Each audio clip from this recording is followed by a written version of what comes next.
I just wanted to do this final video on the TYT UVL-15W.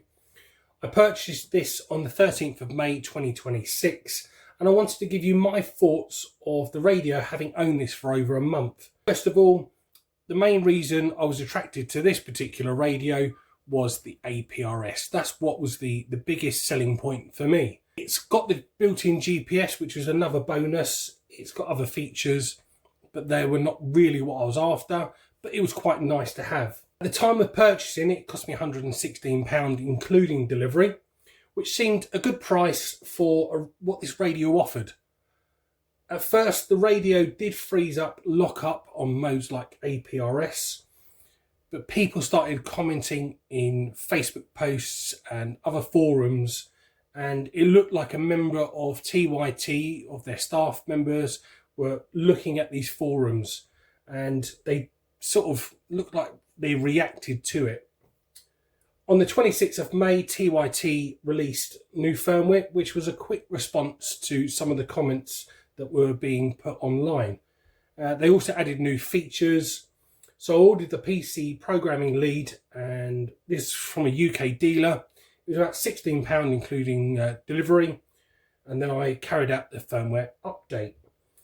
I'm going to go through some of my personal pros and cons of the UVL-15W, and that's to include the latest firmware as of 26th of May 2026.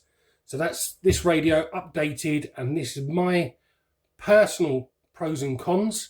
So stick around and we'll just go through them. First of all, looking at the pros of the radio, it's got a nice overall feel. It's got quite a large display as well. Everything is easily readable with decent sized buttons that all seem to work pretty well. Taps in everything fine, no problems at all. I can go into stuff quite easily. In direct sunlight, yes, you will have a bit of a glare. You'll see that across the screen. So if I tilt the radio, you can see from my light, it puts it across the glass.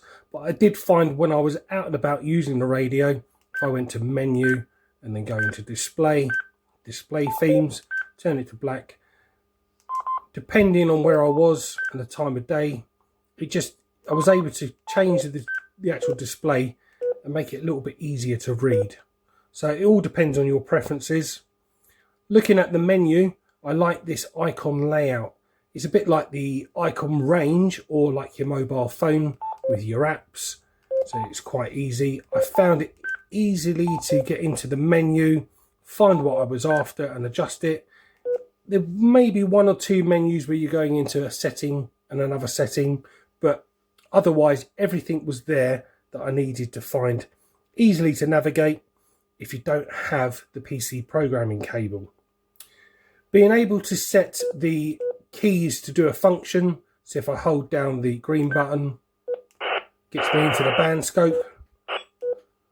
You could do any of the other buttons here on the side or at the top. You could just do what you want as a quick access. If you want to go to power levels, if you want to do squelch control, you could just set one of these buttons, either a press or a hold, and it will do that. The band scope, going back to that was quite a nice feature. I like the way that it worked. So if I can go to the mode. As you can see, I can change each parameter differently. I can change the band spread. I can change the step size, the threshold rate. All of these were pretty nice features to have as an added extra. Nice feature with this radio, to be honest. Having the GPS, the Bluetooth, the APRS was a nice feature on this radio for the price range. The CPS software was great. It gave me the ability to update the firmware very, very easy. Add memories, do the zones and other settings. Also being able to import a CSV file from Chirp. So I could go to Chirp, download from the repeater book, a load of repeaters in my area, create it as a file, and then go to download it and then put it into the TYT's CPS, import it, and boom, it was there. I haven't tried programming this on Chirp because I found the TYT very user-friendly, in my opinion, and I could import CSV files. So that was quite good. I quite like that. I personally didn't suffer with any pager interference. I have a pager repeater roughly about 1.5 miles away from me, direct line of sight, and it didn't give me any bother. Maybe if I was a little bit closer it might, but otherwise I didn't find any issues. The crossband repeater, that is a very nice feature for people like Raynet or other similar groups that want the crossband repeat. It seemed to work pretty well going into the settings. It was in here, function, TRX mode, and then crossband repeat, and it just seemed to work pretty well. It was easy to get into and easy to come out of. You didn't need to turn the radio off, then boot it up holding certain buttons. You just go into the menu and do it. Now looking at the cons of the radio. While I say it's quite a nice feel, the radio is actually quite heavy compared to other handhelds that I own, and using it for some time starts to become quite heavy to hold for longer periods of time when out in the field. Testing the supplied antennas on a Nano VNA, both gave reasonable results on 2 meters, but on 70 SEMS at 433, these were unusable. So I'm just going to pop up a couple of screenshots and you'll first see the short antenna. On 2 meters, we've got a good match, but on 70 SEMS, I couldn't see a good SWR at 433. And then also looking at the longer antenna, again, on the left-hand side, the little graph, you'll see a good match, but on 70 SEMS with the longer antenna, it's not so great either. So those antennas on both 70 SEMS are no good, and I did try them on 70 SEMS, and you could tell they weren't great antenna. Talking about antennas and connectors, having a TNC connector, in my personal opinion, was not the greatest of choices. Yes, it looks like a BNC, but it's actually a screw thread, so as you can see, and it will just screw on. I think they should have used a BNC. Not too sure why they didn't. Maybe there's not enough clearance, but I suppose if you put the bayonet opposite way around and you had the pins front and back, it probably would have been all right. But when I looked online at other manufacturers like Diamond, Comet, none of them sold a 2 meter 70 SEMS handheld antenna with the TNC adapter. I couldn't find any, so the only way that you're going to do it is by going from a TNC to BNC. I think there was a TNC to SMA, I can't remember, but I did find, I've had these for quite a while, these adapters, and when I screwed it on, this top part I could just move around, and sometimes it's got a bit of a wobble in it and didn't always make a good connection. So you've got to find some really good adapters, and they probably could be quite expensive. So I don't think the TNC was the greatest of options, but it's something for you to consider. You could also go for a TNC coax patch lead going into something that you want. But again, if you really want antennas to fit straight on the radio, you're limited, to be honest. I've also done another video on this. When charging the radio in the docking cradle, it would create a lot of noise locally on 2 meters on a nearby radio. So I had this radio on charge over here. My shack's the other side of the room. The aerial is on the side of my house, and I was picking up noise when this was in the cradle. You can remove this rubber grommet and you could charge it on the back of the battery, and that didn't create any noise, but it's just something for you to be aware of. If you buy this, see some noise when it's in the cradle, then you know what the issue is. Something that they probably can look at for future production lines. APRS with this radio. While it did transmit packets okay, on receive it would hear the actual transmission from other stations, but it wouldn't decode it on the screen, and it fell well short compared to my Yaesu FT2D. To me, the UVL-15W is more of an APRS tracker at present. I don't know if it's something they could look at in the firmware, but when I put the two radios side by side, they were just using their own rubber duck antennas sitting on the roof of my car. You would hear the packet, but it wouldn't always display it on the screen, where the Yaesu would always display all the information. So I'll put that video up now and you can just see the comparison of the two.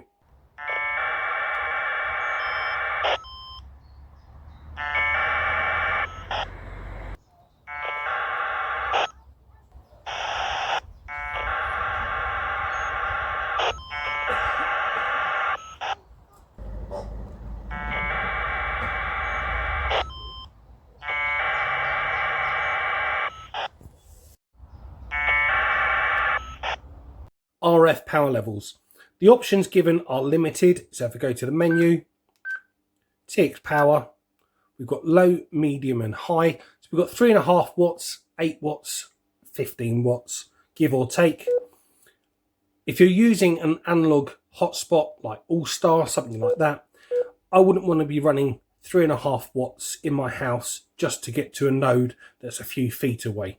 So if they can do it in firmware, changing it, giving you maybe 500 milliwatts to 1 watt, then 2 watts, 5 watts, 10 watts, 15 watts. A few more options would be quite nice, but I don't know if it's possible. Being able to uncheck the weather memory from the menu cycle. So at the moment we've got VFO. If I hit the hash button, call, weather, and then back to memory. So we've got 4 different memory cycles, but here in the UK, we don't have any weather channels. I think it's only in America.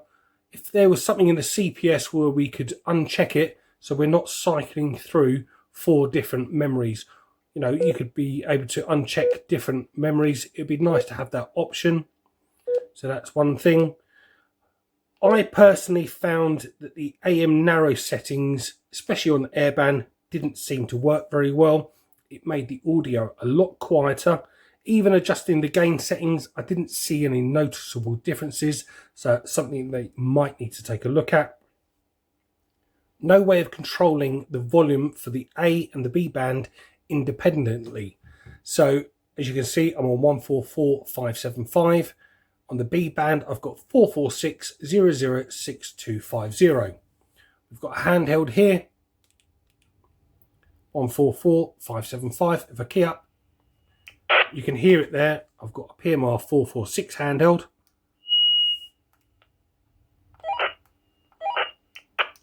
You can hear it both at the same time. If the A band is a lot louder than the B band and you're trying to listen to both, there's no way of controlling it. You've just got this volume control at the top. If possible, in the firmware, could a button at the side maybe be pushed? So if I was to gently push that, then you could adjust the volume control and then push the bottom for the bottom B band and then adjust that. Independent controls would be nice, but I'm not too sure if it's possible. But it's something that TYT can take a look at. So my final conclusion on the TYT UVL-15W. As I bought this for APRS for my own personal interests, it does fall short of what I was after. Overall though, the radio does offer good value for money. It actually gives you quite a lot of features.